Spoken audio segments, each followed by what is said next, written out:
সোহাদায়ে কারবালার ময়দান, সেখানেতে নবীর আওলাদ হয়েছে কুরবান রে। কারবালার ময়দান, আয় সোহাদায়ে কারবালার ময়দান, সেখানেতে নবীর আওলাদ হয়েছে কুরবান রে। কারবালার ময়দান, একটু আওয়াজ দিয়ে বলেন আল্লাহ।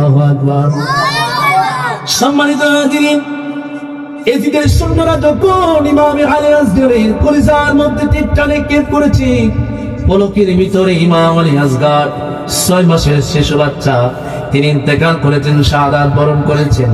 মৃতর বডিটা নিয়ে ইমাম হোসেন রাদিয়াল্লাহু তাআলা কাবর দিকে রওনা হয়ে গেলেন।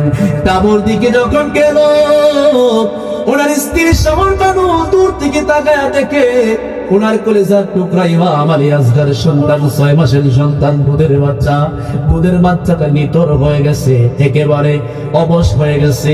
তিনি মনে মনে ভাবতেছে, হায়রে, এতদিন পরে একটা ফোঁটা পানি খাওয়ার পরে মনে হয় আমার সন্তান আরামে ঘুমায়া গেছে। উনি মনে মনে খুশি, আমার সন্তান তো অবশ্যই পানি পান করছে, কারণ এই সন্তানের সাথে তো কারো দুশ্মনী নাই।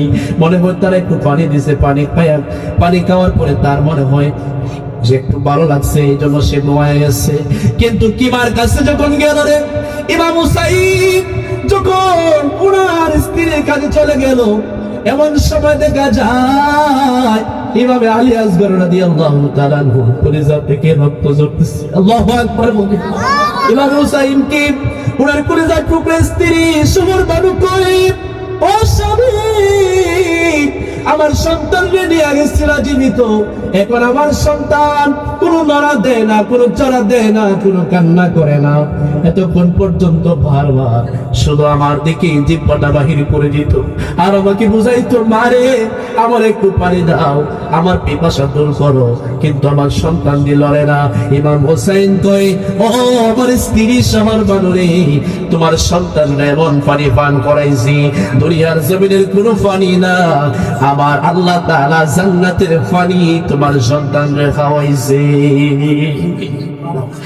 তোমার সন্তান জান্নাতের পানি খাওয়াইছে, দুনিয়ার জমিনের পানি আর আমার আলী আসগর খাইতে হবে না, এই ফুরাতের পানি আমার আলী আসগর আর খাইতে হবে না।